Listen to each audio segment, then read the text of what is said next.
Ladies and gentlemen, episode 8 of The Skeptic and the Dude.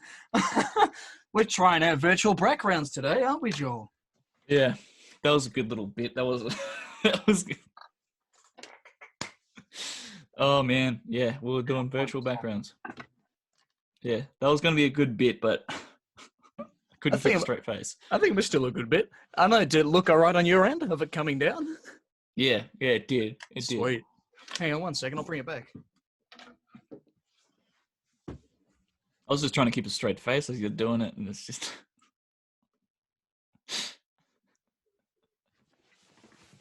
How's that?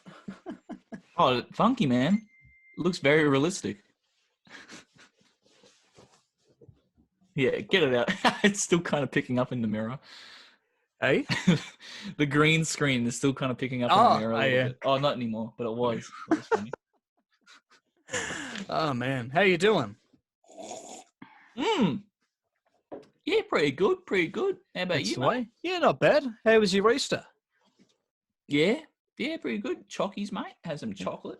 Nice, How about man. yours? Do you have some chocky eggs, mate? Yeah, well, mine was kind of like an Easter scare, you know? I was like, I was in bed, and I was like, you know, we were all sleeping in, and I could hear like a presence. I could feel like someone there. It was like really early in the morning, like, you know, maybe just after sunrise, and I could just hear like someone approaching my bedroom door. And then I was really, you know, because I just woke up and I'm thinking, what the fuck is that? And I'm like, you know, a little unsure. And then, then a couple hours later, when I got out of bed, I was thinking, wow, that was fucking scary. I don't know what the hell that was. And then I went to my door, and it was the Easter Bunny. I left some chocolates there, so that was good. Ooh. So, you know, there you go, kiddies. He is real. Yeah. Sorry for that burp. Yeah, there you go. Easter Bunny. That's Very it, good. man. I noticed your hair's a little bit lighter than last time. Yeah, if I had any little red bits at the top, they're gone now because I put some toner in last night. So it's a little more. It's kind of closer to what my hair color was. It's just a little lighter. Just doesn't. So have all the these red dark bits disappeared, did they? Yeah, more or less. I can't say the same for you, Joel. What happened to you again? You decided to, you were joining us in the Blonde Boys. Yep. Yeah, I was joining the cult, and then I bleached my hair, did everything Billy told me, and it has gone ranger. And because your hair is already so dark, expect that. Yeah, but like I bleached it as well. I had silver toner and I bleached it, and I bleached it again. It just doesn't want to not be ranger. So it went ranger, and you know, I lost a bit of my soul, which is all right, but that's fine. That's okay. I'm okay. I'm working with it. I'm gonna do my hair again today. And look, while we don't advocate that kind of behavior, we what am I saying? We accept all people with red hair. You know. Exactly. Because Joel and I both experienced it. He experienced it more than I. Because I'm still a ranger. He still has a soul. Do you? Yeah. I don't know, man. I feel it leaving. Like, as you can see in my background, like, eventually, like, you can see bits and pieces. Well, it's not doing it now, but it was. My hat was like, I don't know, man. But I spent hours, man, doing the hair and shit. I'm like, oh, it's very good, looking good. Oh, it's a bit ranger. That's all right. Silver toner will get it out. Put silver toner in. Just made it a little bit lighter. I was like, all right, maybe I should have left it in a bit longer. That's all right. Then we bleached my hair again, and it's still ranger. Shit, man. So now you know what it's like for women when they you know, go and get their hair done. There's a bunch of different things they got going. I mean, this was easy. I just I did a little bit. You had light hair. Yeah, well, I mean, I had a little at the back, and then we had a look at that and thought, okay, that looks fine. And then we just we're doing the tin foil thing. Yep. Just to get the tips, but yeah. Just the tip. But yeah, all good and fun. So how was your morning, man? I fucking called you up and said, hey, Joel, well, last night, let's do the podcast at 11 a.m. You're like, yeah, too easy, man. Sounds good. All right, sweet. You know? Yeah. Then I woke up and I saw Brandon was calling me, and I was like, what the fuck? And I look at the time, and I'm like, oh, shit. And I pick it up. Brandon's like, "Hey man, you ready?" And I'm like, "Fuck." Oh, I just woke up. Just woke up. Yeah. Yeah. It's all good. We're here now. The audience won't know the difference because it's still going to be out Tuesday. Yeah. Well, we were going to do it yesterday, but yeah, I lost track of time. I was busy. I was busy binge watching stuff. That was the issue. I was You're binge watching stuff. Yeah, Billy gave me his Stan account, so I was trying that out the last few days, and I found a really great show, and Billy's now watched it, called 11/22/63. Okay. Which is the date that JFK was assassinated, and it was it's an 8-episode, so it's just like a mini series, and and James Franco is like a teacher, and his friend who owns this diner has like this back room at the diner, and you go through there and it takes you to the year 1960, and then and he tells them all about it and says that, you know, he's spent like years trying to work out, you know, exactly who killed JFK and how to go about stopping him, and then and he like dies because he's, you know, keeps going back and forth. He spends, you know, all this time there, and then gets James Franco to you know, continue it for him. So he goes back to the year 1960, and now he has like 3 years to work it all out and stuff. Really good show. It was based on a Stephen King novel. Okay. About 9 years Sounds ago. Interesting. But yeah, but that was the thing though. This show came out in 2016, and I hadn't heard of it until now. Like, I may have seen maybe one preview of it once in the past, but I had no idea what it was about or anything. You know, I might have seen it and thought, oh, that looks just like a documentary or something. But no, it was like one of those what if type films, and it was shows. But yeah, really good, really worth the watch. Okay. Yeah. I don't think I've heard of it before. Yeah. Well, I spoke to Billy about it, and he said, yeah, he hadn't heard of it either, and then he watched it and said he loved it. I thought, hey, you know, not fucking bad. Stan's got some good shit, man. You know, some good shit. Yeah. Yeah. What about you, man? You been watching anything lately? Not a lot. I'm gonna start watching some stuff because Netflix has finally brought out some stuff worth watching. But I don't know.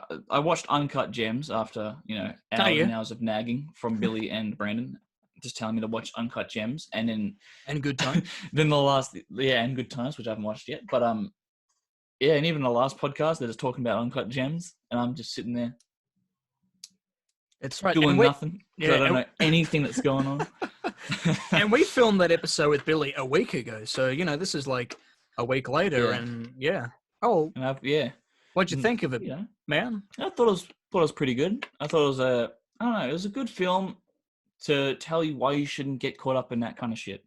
To be honest, it's a very good demonstration on why you shouldn't be like, I don't know, doing that much fucking gambling. Yeah, you shouldn't take risks like that, which those serious risks. Yeah.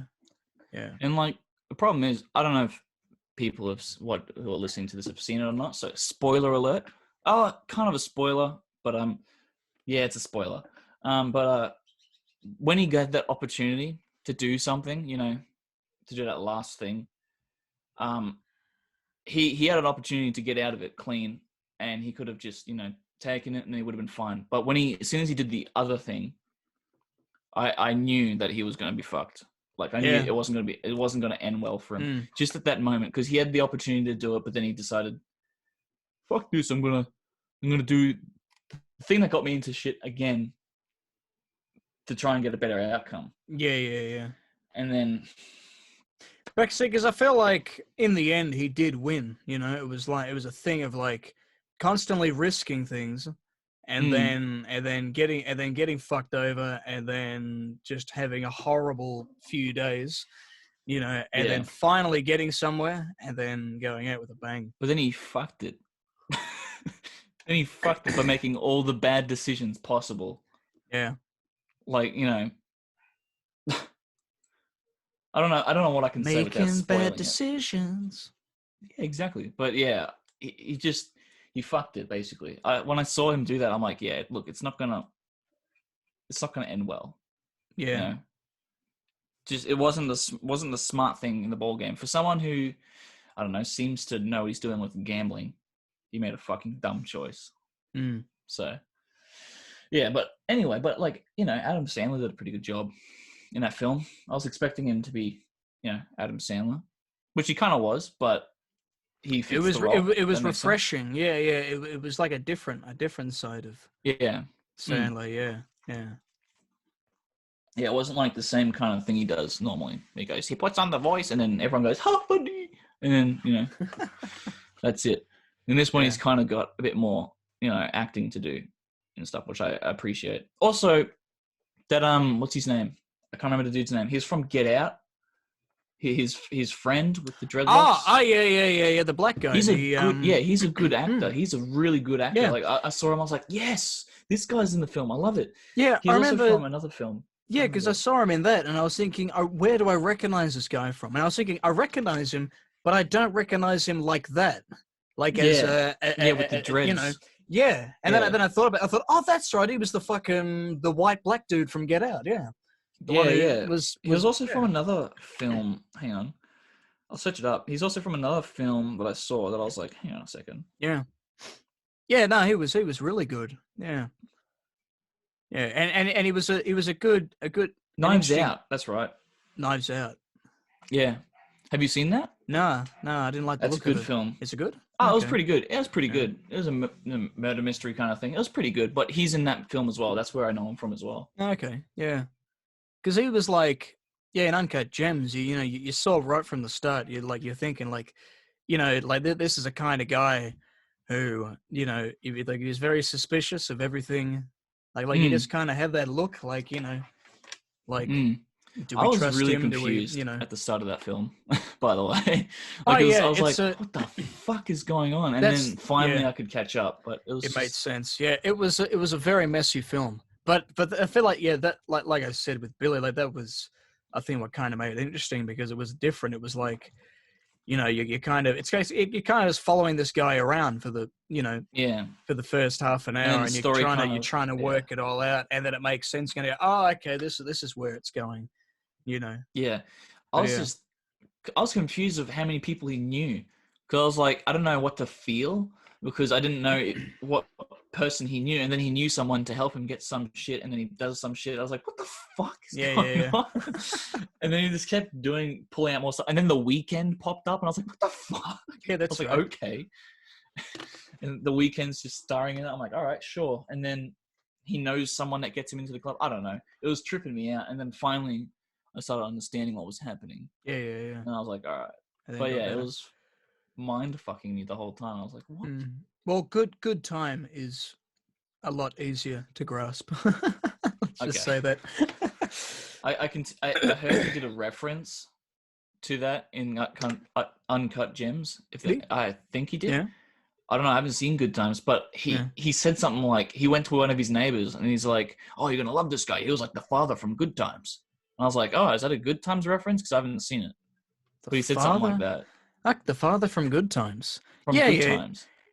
Yeah. Yeah. The father from the TV show in the 70s, Good Times. Ah, okay. Yeah. What's his name? Yeah. The dad from Good Times. Yeah. So I was like, that's a. No, okay. Like, surely that's a reference. Actually, I do remember that line now. Yeah. Yeah. No, there was that show in the 70s. Hanging shit on him. He goes, "Don't hang shit on him." Yeah. He goes, "He's great. Trust me." Yeah. Well, there you go. Watched anything else, man? Not much. I'm just kind of rewatching Lucifer at the moment. Okay. Probably watch the Community. See, I never got into Lucifer. Yeah, I saw the first episode, and I don't know. I just didn't like it. Maybe you could change my mind. What do you? Well, I mean, I'm watching it a second time, so it must be good. No, but yeah, it was. Yeah. What? I don't know. I think there's a lot of stuff that happens in it that I found pretty interesting. I was like, oh yeah, I quite liked it with all the supernatural. The concept of it and everything. Yeah.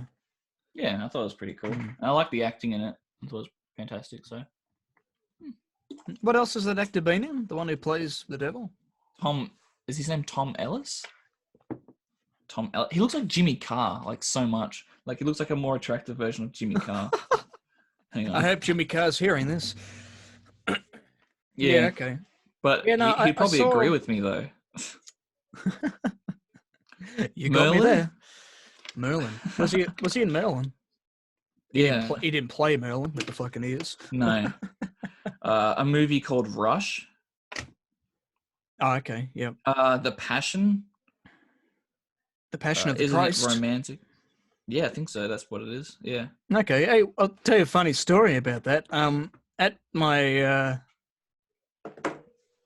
At my school, this was back in about year 8.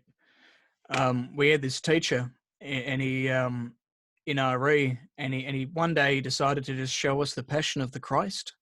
Like, just, because why not? He's thinking, oh, yeah, I'll show you Yeah. Passion of the Christ. And then after he showed it to us, and he was like, Maybe I shouldn't yeah, have. don't tell any of the other teachers, or don't let anyone know that I've shown you this. He was a Oh fucking boy. legend. He was That's so good. funny. He was that teacher, that one teacher that you wanted, like, Yeah. like, Yeah. because he just did not give a shit, But yeah, Mm. but no, he was a good guy. Yeah, I had him for year 12 RE as well, because we had to also do it in year 12, and he was telling us he was good at explaining. I know, not really explaining religion, but more, explaining Christianity and everything, and like going Yeah. into Yeah. trying to make more sense, and not just, oh yeah, religion, yep, believe all this, forcing this Yeah. onto you, Okay. He went Yeah. into more depth about it, into what was the fundamental teachings of Jesus. But anyway, this podcast has turned into a podcast about Jesus and Christianity. I mean, it is good. Yeah. It is Easter Monday. It's Oh true. It's man, true. but it's funny though, because I was thinking, like, because yeah, I'll never have to do that again with school, because like whenever on the last day of school, at the end of term 1, we'd have our Easter celebration, our Easter mass, and it was like a 2-hour mass, because we do, like, the whole thing. Mm. But yeah, interesting. Well, that's Pretty interesting. Pretty interesting. Yeah. What else has been popping for you? Yeah, not a lot really. I watched we were talking about horror movies a few episodes back. I watched. Have you seen The Descent? I have heard of it. Is that one about the caves? Yeah, that's the one. Is that good? Yeah, Because I've heard it was. It was. Yeah, so it's like these. Little demon dudes. Yeah, pretty much. Yeah. Well, there's this group of girls this group of women that decide to do some cave diving, and wandering around and stuff, and it's like, I mean, I was kind of looking at it as, because I'd heard, like, some of the controversy around everything, because like it's a British film, and when it was released in the US, they had to change the ending because they thought it was too dark for US audiences. Okay. Which I find interesting, because then when I saw the film, got to the end, and then said, okay, what was different in the US version? All that's different is it's a minute shorter in length. The ending is shorter. And then I think about it, okay, I see what they're doing there. But if anything, the US version is darker, and I can't really explain it without spoiling it, but it's darker because it implies, while it's it's a happier ending, it's kind of like, okay, yeah, that may be the case, but now this person has to live with that, like, I kind of said it there, but yeah, but it started as like a typical kind of felt 127 hours, whatever. No, nothing like that. It was no, they weren't stuck, or they were stuck, but they weren't, like, they couldn't move, but it was, a thing of where someone suffers something traumatic at the start, and then they said, oh, we'll all go on a big adventure with a group of friends, to try and get over that grief and everything, and then shit just gets worse. It was kind of one. It was one of those stories, and I was kind of thinking, it's kind of, the trauma and everything and that. But the horror aspects of it were really great. You know, like it was fucking. It was pretty scary film. You know. I think it would be because I get pretty scared with like rock climbing and abseiling and shit, Yeah. and then being in close like spaces and so much darkness and stuff. That'd be pretty scary. Yeah, that was what was really effective about it. It was that it's dark. You don't know where the hell they're coming from, and you don't know where the hell you're trying to go. You know, you're just trying to get out of this cave, and then there's all these creatures that are in there with you. Demon You know? dudes. Yeah. And apparently, I looked into it. Yeah. Apparently, they're those creatures specifically. The director said this, at least Neil Marshall, that they're descendants of cavemen, like from thousands of years, and they've not evolved, but they've devolved into these into these humanoid beings that are blind and they're just completely feral things, you know. Oh, that makes it scary. Yeah, I gotta watch it now. If it's blind, that makes it like that whole lot scary because that means its senses of like everything else is like heightened. Yeah, okay. And it's in the dark, so they don't need to worry about the darkness. I mean, you can't see, so that's right. Okay, yeah. That is pretty good. That is a pretty good setup. Yeah. But the first jump scare was fucking good. You know, that was like, whoa, holy shit, you know. Like the guy's just fucking standing behind them. Like the chick's got a camera and she's like, she puts it on. I think I saw that in a preview or something. Yeah. She puts it onto the infrared so she can see, and they're like, is there anybody there? Because they're all scared and shit. Oh, and she's like moving the camera around, then all of a sudden you just see the fucking thing standing behind him. It's like, ah! And then he fucking runs away. Fuck. Yeah. But creepy movie. Yeah. The start of that film that you're talking about, it kind of sounds like the start of, I don't know if you've played the game Until Dawn. But it kind of sounds like the start of that. Oh, it's the exact same with Rami Malek as fucking the main dude or whatever. We have multiple endings in the game, but it sounds just like the start of that, you know? Like it's Rami Malek in happens. Yeah. Oh, really? Yeah, he is. He plays he plays one of the dudes. Yeah, but, I've heard of it, I haven't played it, but yeah, okay. Yeah. It's pretty interesting. It's got multiple endings. It's about the butterfly effect, basically. But the start sounds just like how you described it. You know, something traumatic, so they go get together, hang out in this big place, and then shit just goes down. Yeah. It's actually a pretty interesting story. I've done it twice, but the story in general is pretty interesting. I think it'd be movie worthy. Yeah. Okay. Yeah. So good story. Yeah. Mm-hmm. Yeah. Because did you watch Midsummer? Have you seen that yet? No, but I've heard about it. Yeah, I saw that with the boys when it came out last year, and I didn't realize, but we went and saw the director's cut because it had a pretty limited screening, which I was kind of disappointed about because I was looking. Sorry, fucking. You're right. Fucking choking on that coffee. Yuck. Now, you know you do that burp that tastes a little bit like an armpit. That's. Hang on, let me just get some more coffee. Nice. Yeah, I know exactly where you referenced that. That was good. That was a good one. That was good. I know exactly what you're talking about.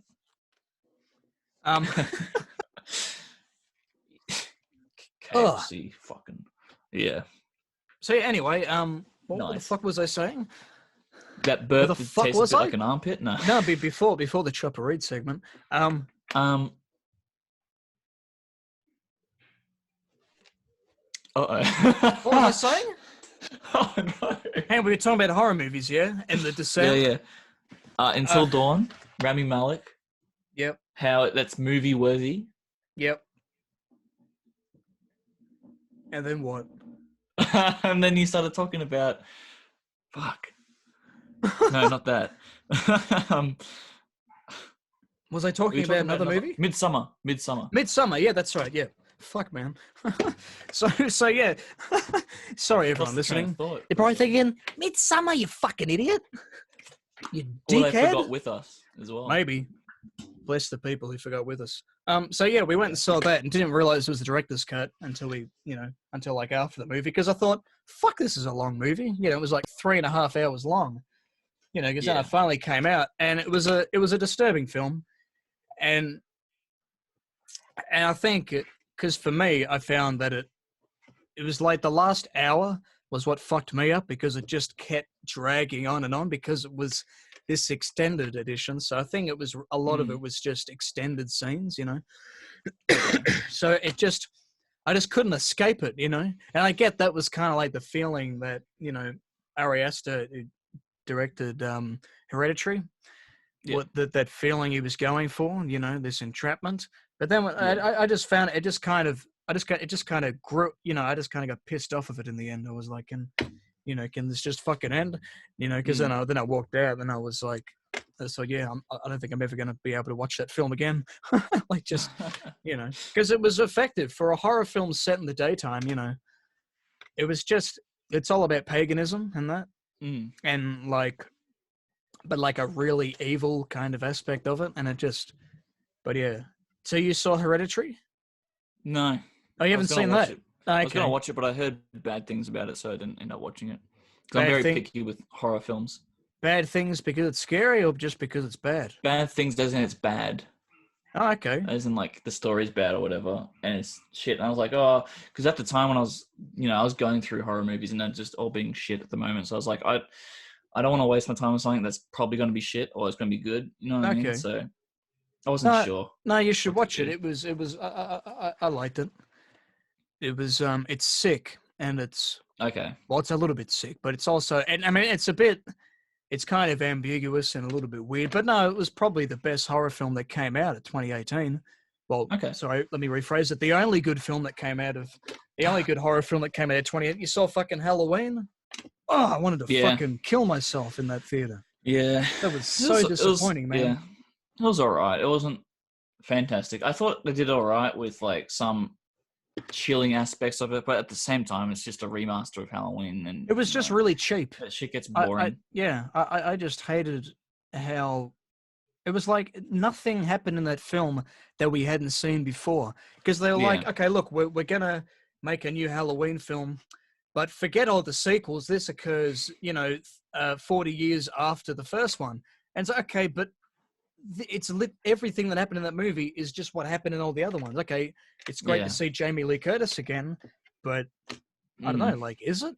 What about all that shit that happened in the second one, Season of the Witch, although that didn't have anything to do with Michael Myers, and then Resurrection, and they got worse and worse, and then fucking Halloween H2O.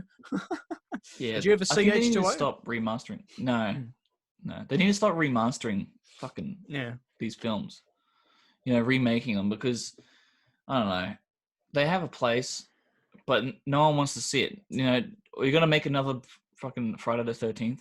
You know what I mean? Like, yeah, exactly. There's only so many times you can use these characters, and same with like Freddy Krueger. Redo that again. And they did it with Chucky as well, didn't they? And Aubrey Plaza. I haven't seen it.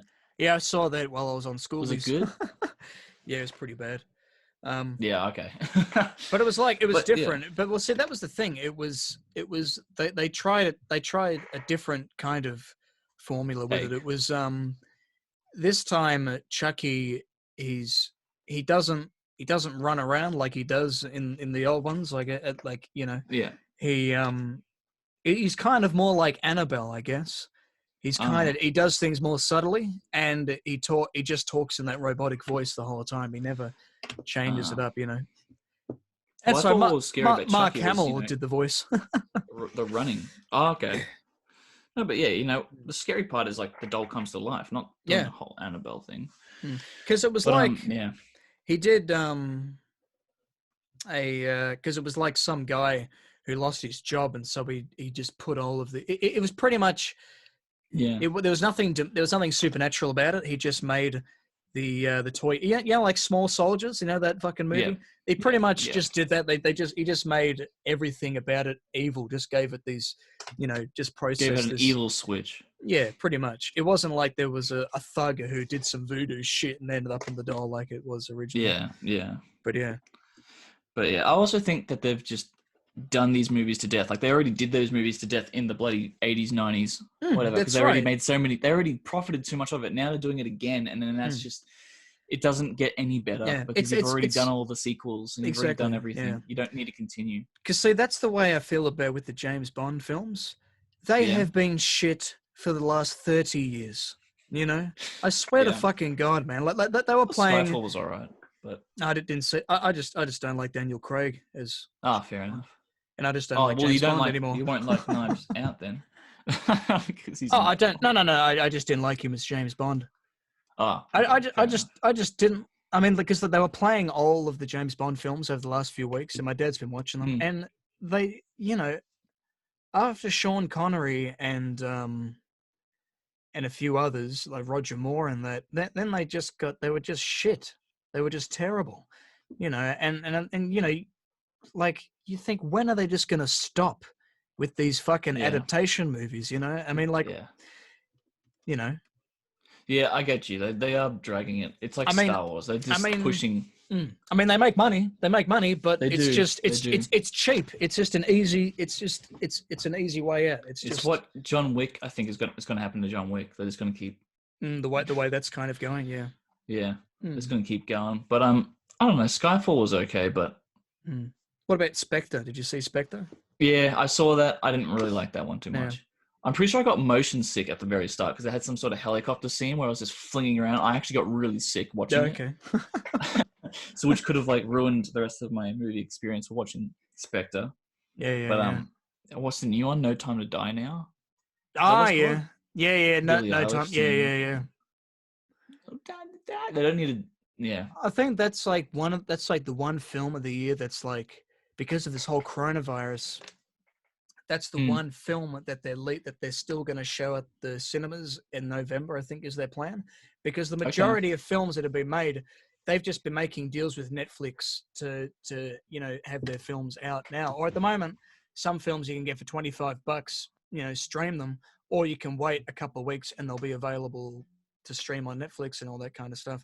But I think, I think this new 007 film is that one film of the year that they just kind of wait out.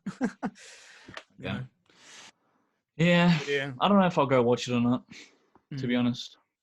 Like, I don't know. 007 was cool, but it's been going for a long time. Yeah, so right. You don't need to keep pushing it, keep going. Yeah. But yeah, I don't know. They do it with Star Wars. Do it with pretty much anything. They just milk the shit out of it until it's anything that's got sequels, Yeah. They just keep going. Or anything that can be remade. Yeah. They just need to make something new, to be honest. So remaking Friday the 13th constantly. And like fucking like remember how many Leatherface and Texas Chainsaw Massacre like films they did? Like they did a heap of them in the 80s and 90s, and then Rob Zombie went. Was it Rob Zombie or Zack Snyder or someone? Yeah, they went and did them in the early 2000s. And then a Leatherface one was made a couple of years ago, and I think now there's talk about making another one. It's just fucking madness, man. It's ridiculous, Yeah, it do be like that. It do be They did that with Saw as well. Just cranking it out constantly. Yeah, ridiculous. But yeah, no, I would check out Hereditary. I mean, I've only seen it, I think, once or twice, like when the time it came out. Pretty fucking freaky. Like, I remember seeing it. I had trouble because, like, that time I saw it, I think it was my 17th birthday. I went to see the movies with my family, and at that time I was getting up extra early in the mornings. This is during June. I'd head down to the coffee bar, which is now shut down, sadly, and I'd me and Leo would go down there, and we were writing a horror film. And, the sun wouldn't come up until 7:30, in the middle of winter. So I'd be getting up at about 5:30, getting ready, then meet him down there about 6:30, and it's still pitch black. And I'm walking down the quarry, just down my street. And and you've just got, like, that time, when those I was just thinking that. Were chasing us, We'll talk about that after the story. We'll talk about that a little. I don't know if we've mentioned it yet on the podcast. Yeah, I don't think we have, But it was the same premise, we're walking down there, and it was, all these street lamps, right? And you've got like just a patch of darkness, like 2 meters apart. And from each street lamp. Yeah, and then all of a sudden they go out, and then it's just darkness, and you've just got bushes either side. And there's a scene in Hereditary, which, like when you see something terrifying, and your subconscious mind just keeps taking out random bits that you're trying to suppress, So not like even the scariest bit, just all the creepy shit, you just, start coming out. And there's like a scene where there's all these naked people. I can't remember if they're demons or something. That's, I guess, the ambiguity aspect of it. And they're like just standing in the bushes, just, as the guy's walking past. So I'm walking around. Every fucking noise I hear, I'm expecting to turn around, and I'm just going to imagine seeing something there, Yeah. That's pretty scary, man. Yeah, spooky shit. But yeah. That time with the essays, though. Do we get into it? Yeah, Do might we get as into well. it for this podcast? I don't know if we've said it before, have we? I don't know how many people know this story at the time we nearly died. Did we talk about it? Have we talked about it? I don't think so. I think we talked about the lightsaber battles. Yeah, we spoke about them. I don't know. Did we talk about it? It's weird because I remember saying it, but I don't remember talking about it on the podcast. Yeah. Oh, well, take it away, Joel. All right. Well, it was a dark, stormy night. No. I forget what we were doing that day. Actually. We had the boys, so it was you, me, and Joel. Yep. Because Casey didn't come over, typical. And it was Yep. about, it was probably like, I want to say it was about August. Yeah. So it was still, still really cold and everything outside. And and you and I just said goodbye to Billy. Oh, yeah. So everyone's gone at this point. Yeah, it's just you and me, and we're outside, and then we would like, we were drunk, of course, Yeah, as you do. yeah. And we and we're walking down. I was like, oh, hey, yeah, the quarry, because I was like, hey, you want to just go for a walk? And and I was like, sure. Us being drunk, like, yeah, let's do it. Let's do 14 Ks. Exactly. That's right, because we did that another time. Joel just, we told each other our life story. I don't think I've ever got to know someone in such a, in just a walk. It was amazing. Walk. Yeah. That was insane, man. All the way to Baronia and back, and around around the park and everything. Yeah. Anyway, past so that was great, and we thought, we survived that. Maybe we'll survive this. So we were. So we thought, no. So we're just heading down the quarry. I could hear someone behind me, so I turned around, and what did I tell you? I said, his dog. Yeah, a guy and his dog. Yeah, I said, no, nothing to worry about. Let's keep walking. Let's not make him think we're weird or anything. And then I looked back as well to see what you were trying to see. I'm like, oh yeah, I see what you see. It's just a dude walking his dog or something. Yeah, exactly. A dude walking his dog. Don't worry about it. Exactly. Nothing to be alarmed about. Yeah. So then we keep walking. Exactly. We're just chilling, having fun. Then drunk, disorderly. We kind of walk past the last house at the end of the street, and then we're on the footpath. And then I turn around again, and it turns out the dog is a guy. Yeah. It's two guys. Two people. Two guys now. Yeah. And we're like, that's weird. All right, so we keep walking. And then we turn around again. What was two guys turned into three guys. Yeah. And we're like, there's three guys there. That's weird. Yeah, that's odd. And then we're like, all right. We keep walking. Then we get to that part where Brand's talking about where the lights start that's cutting it, out. where the lamps start cutting out and it gets dark. Yep, we're nearing the quarry now. And then I turn around, and that scene, I'll put that fucking shot in from Once Upon a Time in Hollywood, when the fucking Manson family are walking up the street down, with their fucking knives. That was what we saw. We turn around, and we just see. There was about 6 of them. Yeah, 6 or 7 of them. What? And that was massive. And that was just walking down the street. There was probably another few on the footpath, all walking down the street. The street in some big clique. In this wonderful line. And they had the guys in the white shirts, which is the ones we saw with the hoodies, and then there was guys with black jumpers and black hoodies that blended in with the dark, so we couldn't see them.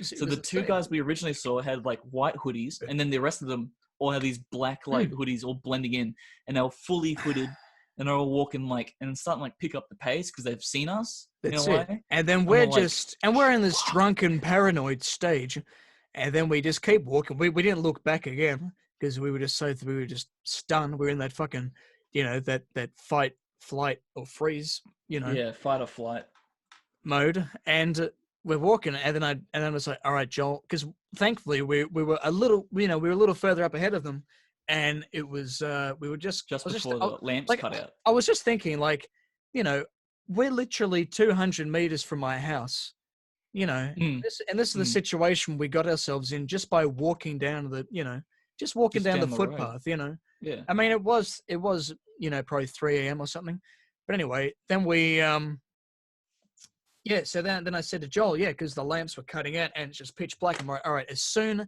as that pitch black bit, actually, no, hang on. It was a bit before that because the road kind of comes around a bend. So we were coming around the bend and there's still those lamps with the little patches of darkness in between. So I'm like, all right, Joel, as soon as we come around this bend and we can't see them, we're just going to fucking haul ass down the fucking road, son. We're going to fucking sprint it. Just fucking bolt, So we did that. We sprinted and then it got to the pitch black part, and I'm thinking, Joel's like, okay, we're probably okay. I'm like, no, we're not far enough, son. Let's keep fucking going. Pup was just fucking running down the fucking street and all the way down. And then we went, and then we thought, down to Burwood Highway. Yeah, because then we turned left down Underwood, and then we came past St. John the Baptist, and then back down past my old school, and then down to fucking 7-Eleven, and we still didn't think we were safe, so we just kept turning corners. We went far. When in all reality, maybe those essays, maybe they were just heading down to the quarry. Like they were just heading. Thing is, though, if we didn't, I think about this, but if we didn't do that and they caught up to us, they would have done something to us. Yeah, I almost guarantee it because it's 3 a.m. There's two of us, and there's a whole group of them. What else are they going to do? Yeah, exactly. Well, my sister they're going to do something. Well, I heard a story recently. A friend of my sister's, he's about 15. He was in Bronia, and some kids were trying to roll him, as they call it, trying to steal his shoes, but he managed to run away. But yeah, scary shit. So then you and I are like, we're thinking, fuck, I can't, this is insane. And it's 3 a.m. That's when all the weirdos are out. Even the people that are working. Yeah. We went to 7-Eleven, right? We were like the first ones in there. It was quiet. I thought, okay, yeah, it's interesting. It's really quiet. We spend like 10 minutes in there trying to decide what we're going to get as we're because we both have asthma. We were fucking, we were fucking dying. We're the fastest people in the world, but we also have asthma. So we're gifted with speed, but we are cursed with asthma. So we both lose our breath. We got really far, really fast, and then we just died. And then we're just dead. Catching our breath thinking, do I get a fucking drink or do I get an ice cream? I don't know, man. And then all these people start coming in, and there was people. There was a father and son, obviously a couple of, I don't know, junkies. Yeah, and they were like obviously working, they were driving around, and they came in to get something, and just all these weird night owls, and then we finally finish up, and we're the last ones to leave as well. So we order, we pay for our food, but before the guy serves us, he's checking his security camera, playing back, stolen something, or from the moment we walked in, and he's just skimming through it. Yeah, and anyway, we got home safely, and then I was saying to Joel, I was like, because we were both still fucking. We were still fucked, still worried about it, still thinking, fucking hell, that could have gone so bad. And then I thought, hang on, we'll look on the bright side.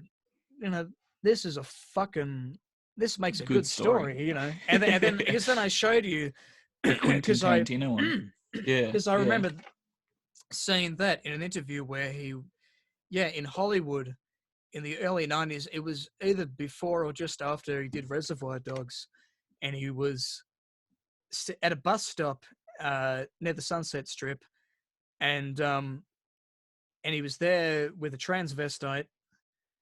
Can you still call them that? Yeah. That's the 90s. Proper, 90s, yeah, that is the. That's the proper name. Is it transgendered person? Yeah, but transvestite could be. Well, it could have been more of like he was a drag queen, maybe. Okay. Or, yeah. No, I think that's fine. Yeah. The boomers won't see a problem with it, but the woke community will. Anyway, fuck it. It's the 90s. So anyway, there's this transvestite there waiting with him. His words, not mine. And they're just waiting there at the bus stop. And he goes, yeah, he didn't have a car back then. And all of a sudden, this van pulls up, and this kid gets out of the back with a baseball bat, and the transvestite doesn't notice this. And the kid, he comes up behind the transvestite, holds the bat up to their head, and is about to swing. And then and they feel like, that the sense that there's someone behind them, and turns around and and then just says to him, "Yeah, don't do it. Don't do it. I'm Vice. Don't do it. I'll fuck you up. Yeah. Don't do it." Yeah, yeah. And the kid's there just like, like he's thinking, I don't want to hold it back.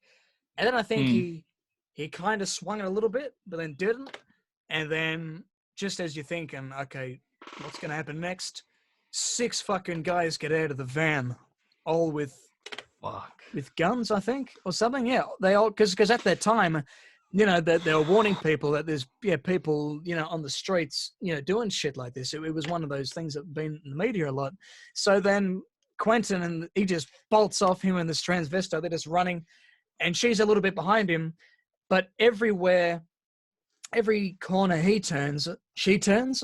So it's almost as if she's just kind of subconsciously just going wherever he's going. Yeah. And then eventually they think they've outrun them.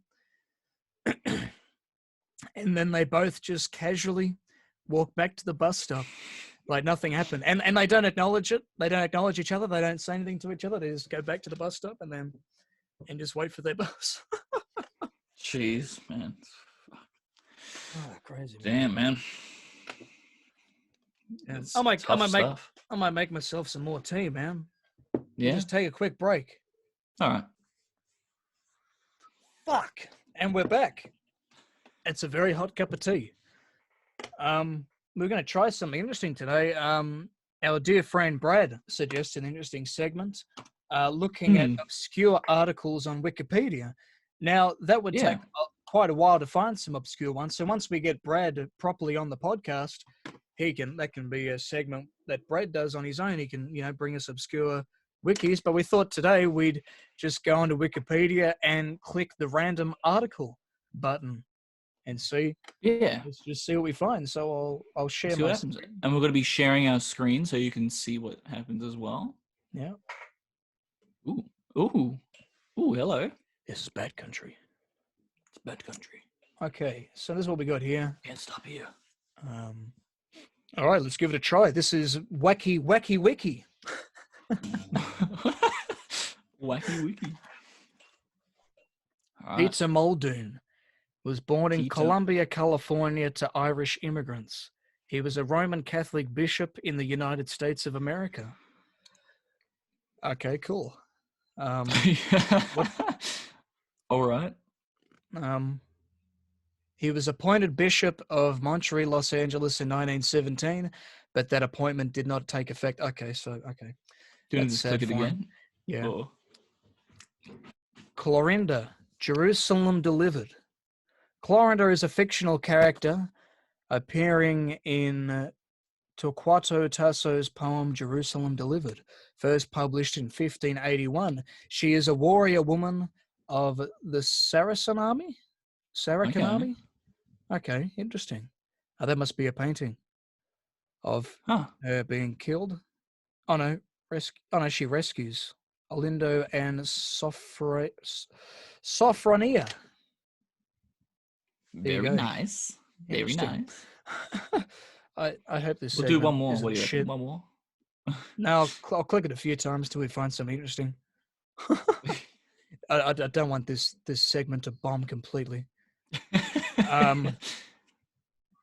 Mariano Osorio. He joined the Spanish Army. No. Okay. Actually, I tried this the other day. I made a note about it. What we got here? Adolf Hitler, my part in his downfall. This is a guy who Spike Milligan. He's written many war memoirs, and this is all about Britain's declaration of war on Germany, and after he landed in Algeria as part of the Allied liberation of Africa, And some critics have said that he's full of shit because he did read one. He wrote a book called Mussolini: His Part in My Downfall, but he says, I wish the reader to know that he is not reading a tissue of lies and fancies. It really happened. So that's that guy. Oh man. We got a song by Jeff Beck, Hi Ho Silver Lining. Classic song from 67. Cool. Yeah. So that was interesting to find on there. That just What did you say? Appeared on there. Eh? What date did you say? 68. Oh, you said 66. Yeah, don't worry. I misheard that. It like lagged a bit. It sounded like you said 1667. I was like, what? Oh, okay. Oh, yeah, sorry. You're 1967. Like, yeah. Yeah. I thought you said 1667. I was like, what? I was like, okay. So, yeah, sorry for that shit segment. It was fault on our behalf. We should so look, if we get Brad to do like that part of the segment, yeah, if he can do that segment for us, that'd be great because he could spend a bit of time finding us decent because that can be something he shows us, man. Yeah, he could be showing us interesting, useless facts and stuff. You know what I mean? Yeah, exactly. Man, you bombed, and you disappointed the crowd.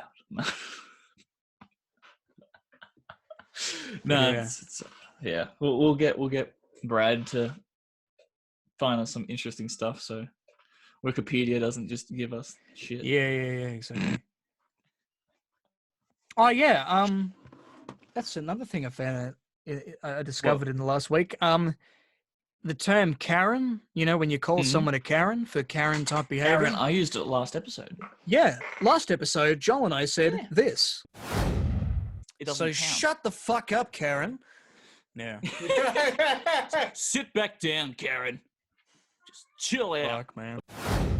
So yeah, Karen is now an anti-woman slur, according to a particular group of feminists, the TERFs. You know what a TERF is, Joel? No, I do not. I mean that's also a slur, but a TERF is a trans exclusionary radical feminist. Oh, okay. Which basically means that they're all for female equality and everything except for trans people. What? And they're the ones that have been blowing up about Karen being a Karen's anti-woman slur. Yeah. Oh. So, and saying that how really. I found this on Twitter. It is certainly used by enough white men for it to be morphed into a misogynistic slur. Now listen, I heard the term Karen when it was used by another woman to describe another woman. I don't hear. I've heard it too. I don't often. It's not something that just purely men would use. I mean, even men can be Karens. There is male Karen behavior in the world as well. Now, for those of you who are thinking, "What the fuck are these guys on about? What the hell is a Karen?" A Karen is like it's basically short haircut. No, those ones that go, "Can I speak to your manager?" Yeah, it's that's where that all kind of started. So it's basically it's usually tends to be a white woman who of either middle to upper middle class who is very critical of the lower class or just has this really selfish sense of entitlement, basically. That's a good way to put it. Yeah. So by that definition, everyone just said, oh, yep, I know plenty of fucking Karens, There was a Karen at the shops just today, that kind of shit. Yeah. But then, Karen. Yeah, and then saying that there's no, men don't have like a stereotypical name that we could use to describe them. I'm thinking, what about Chad? Yeah. Like, oh, what a Chad. In fact, hang on. What a Chad. I've heard men use that though as well. So. Yeah. But mate, you're an absolute Chad. Yeah. I'll look it up here on Urban Dictionary. See what that gives us. Isn't a Chad like meant to be like a really attractive person who's also kind of like he's really good with the ladies, but he's also kind of like a dumbass or something, isn't it? That's my understanding of what it is. Kind of like a jockey sort of going. Yeah, here I'll share my screen. Yeah. So yeah, what a Chad, a phrase describing a stereotypical young urban white male, typically single and in his 20s. This phrase is usually used to denote stereotypical Chad behavior, which is usually derogatory. Okay, yeah. So that's what a Chad. That's kind of how it's used. What's it? Here's another definition: a phrase used by sad, lonely incels to describe normal people who can talk to women instead of hiding in their basement and blaming women for how pathetic they are while ranting online. Oh fuck! By Chatty Chad. What a fucking legend. Oh shit! Look at that! Look at that! By Chatty Chad. I love that. look how many people have downvoted that. Yeah. Look at that ratio: 384 so likes, 620 dislikes. What a Chad mug! You just know. Listen, your Uncle Trump, dude. You just know that all 620 of the people that gave that a dislike were incels. Are exactly those. Yeah, exactly how they described it. Swear to God, every single one of them was like this. Oh, let's see what Urban Dictionary says what a Chad is. A phrase typically describing a stereotypical urban white male. Yeah, fucking Chad. What else is here? Yeah, fucking male does a good or cool thing. Yeah, fucking asshole. Fucking Chads. And then they go, what's this? A phrase used by settler. You fucking asshole. Fucking downvoted. You just downvoted it. Because I was impersonating an incel. I kid you not. Every single that was every single person who disliked it. Dude, that was every Amber, an exceptionally attractive pale young woman with beautiful freckles and divine divine wreck. She is hot beyond this world and is also okay. But anyway, I didn't even see the rest of that. I was like, what? Man. This looks interesting. Should have read it before I said it. There you have it, ladies and gentlemen. So, there is a male equivalent. Is Chad anti-man? Chad. Oh, dude. Okay. What was that thing you were talking about again with Bernie Sanders in the election? Oh, yeah, Bernie Sanders. So he's dropped out of the election now. And why? Because a lot of it had to do with, because I mean, this whole coronavirus really, fucked things up for the election. It really, because the way it affected the stock market and everything, and who people are looking to. Because, see, the mainstream media was pushing that you should all be voting for Joe Biden, and people do anything they can, like the left, to vote for someone, as long as they can beat the orange man, as long as they can beat Trump, but because at this point in time, Bernie just wasn't getting the votes and everything, and he was saying, look, because that was the problem. A lot of the candidates kept endorsing Joe Biden. They're like, yeah, look, this is the guy for it. But Joe Biden, he is it's said before, this motherfucker is in the first stages of early onset dementia. Like you just see him disintegrating as he talks. He'll give his opinion on an issue in one sentence, and the very next sentence completely contradict himself. It's it's sad. So I'm thinking, I mean, okay, it looks like he's definitely winning the votes. And then when it finally gets up to the big presidential debate with Trump's gonna fucking obliterate him. I don't think this old man with dementia is not going to be able to defend himself. He is not. He doesn't have that kind of rapid fire capability that Trump has. It's the same. Yeah. It's like another Hillary Clinton kind of situation where it's kind of getting to these two, and because like with Bernie, he because I guess he was saying to people, look, don't go to the polls, don't vote. I'm dropping out of this. Things are really bad at the moment. You people shouldn't be going out and voting, with, in a big crowd of people. Whereas Joe Biden's saying, yeah, go out and vote, But see the problem is, like Joe Biden, he's back in the day, you know, he was Obama's VP. You know, that they've got a fucking bromance. You know, they have a serious bromance. So like, you know, anyone who is a supporter of Obama are going to look at Joe Biden and say, yeah, he's, you know, he's most suitable. Yeah. You know, but not when, not at this rate. You know. So it'll be interesting to see just how it does play out. But at this point in time, how it unfolds, yeah. You know, at this point in time, I reckon, Trump's definitely got it in the bag. Yeah. You know. But yeah, because the problem is like with Bernie Sanders, he was too. Because I feel like everyone just kind of saw him as this. So the conservatives saw him as too nice, and the progressive left saw him as too mean. You know, when I mean in reality, objectively, he was. You know, because he wouldn't stoop to the level that a lot of politicians do. Like he wouldn't even take like little cheap kind of like, you know, like all the shit that Elizabeth Warren was doing, you know, and all this shit about him being a racist and everything, you know. So, you know, he just doesn't really belong, you know. Yeah. And that whole sort of thing. I understand. But yeah. Yeah. But yeah. I think another term with Trump will be all right. What's that? Your background and your hat? Yeah. Damn, man. The background's just morphing into me now. It's just going nuts. it's just getting that green screen back out, son. You just pulled it out and it's still green. It didn't even change.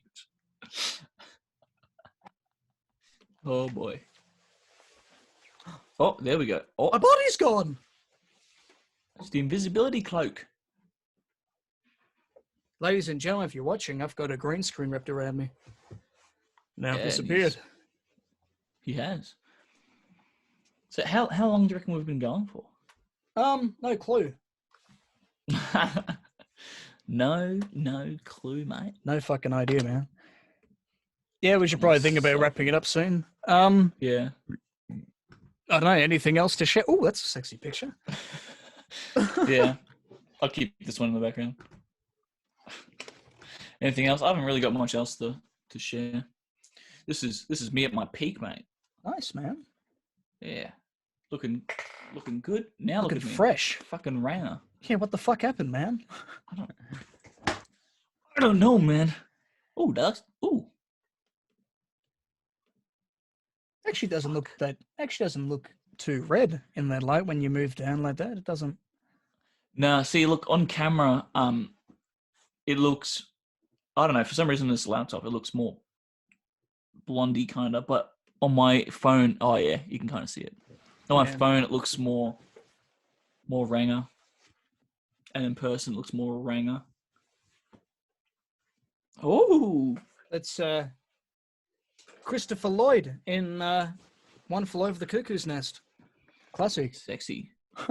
What else have I got here to share? So for all the audio listeners, I'm very sorry, but you're missing out on this quality content right now. Joe and I are just fucking around with virtual backgrounds and green screens and shit. Yeah. Yeah. So I started. Did you ever get into the show Twin Peaks? No, I have not. Not yet. Or like any David Lynch, any of David Lynch's work? I don't think so. I don't think so. Twin Peaks. If you're interested, he's a great filmmaker. If you're interested, watch. Start with Blue Velvet. That's probably my favorite Lynch film. Yeah, and it's he's very. I don't know how to describe it. He can make some very weird films, and you know, like, and Twin Peaks is like, you know, it's a combination of horror, comedy, and the supernatural and everything about it's just. So I've started watching season 3, which was made a few years back. So it's like 25 years after season 2.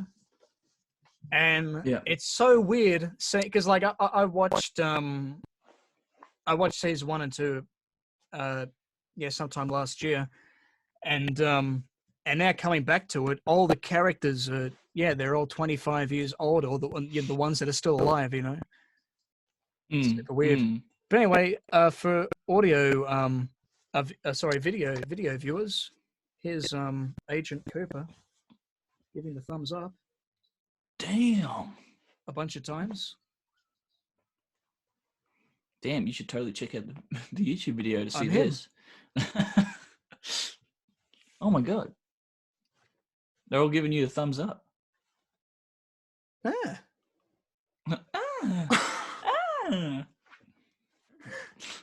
Man. So what episode is this? This is episode 8, yeah? I think so. Yeah, well, I think so. we did have this plan, everyone, that we would start episode 10. Yeah, episode 10. Every 10th episode would be filmed in a mysterious location. We had, I think I wrote up in the whiteboard the other room, like we do swimming pool, out on the boat, fucking down the beach in the city, all this kind of stuff. So now that quarantine, that's kind of messed things up for us. So I don't know, Joel, we'll have to find a mysterious location in our house. I mean, I've changed locations today. I'm in my bedroom. I've usually, last few episodes, I've been on the couch, but I could go outside, I guess. I don't know. I might do my balcony if it's not too loud with all the cars coming off Bird Highway. There's still so many fucking people out there, man. So many people out there. It's ridiculous. Everyone's getting essential stuff right now. Essential. Driving around in fucking circles. Yeah, but anyway, shitloads of cops, man. You should. Oh yeah. When you go out there, I hear in some places, I think in Melbourne and Sydney, police are just doing random checks. They'll just come to your house to make sure people are home and self-isolating. Damn, that's fucking ridiculous, man. Damn, son. Scary shit, Yeah. Damn. Yeah. Damn, boy. Cringe. No. Spicy. Yeah. Anyway, yeah. Do you reckon we should start wrapping it up, or? Yeah, I reckon. Yeah. All right. Fair enough. Did you see that light change in my picture? You know. Every time I lift my glass up, it gets darker as you go. Everything gets darker. Yeah. Because I've just got the light here. Anyway, guys, thank you for watching. Well, I think we'll leave it there. What are you going to do today, John? Thank you very much. For the rest of the day to keep yourself occupied. Try and make my hair blonde. Try and make your hair blonde. That's a good aim. Nice. I might just watch some more Twin Peaks. It's a good goal. It's a good goal. Yeah. Yeah. Don't want to be a ringer anymore, man. That's it, man. I mean, not that there's anything wrong with ringers, but it doesn't look good on me, is what I'm saying. Yeah. Fair enough. There's some people it looks good on, but for me, I don't think it looks good on me, is what I'm saying. Yeah, that's fair enough, man. All right, everybody. Thank you for watching. We gone. We out of this motherfucker.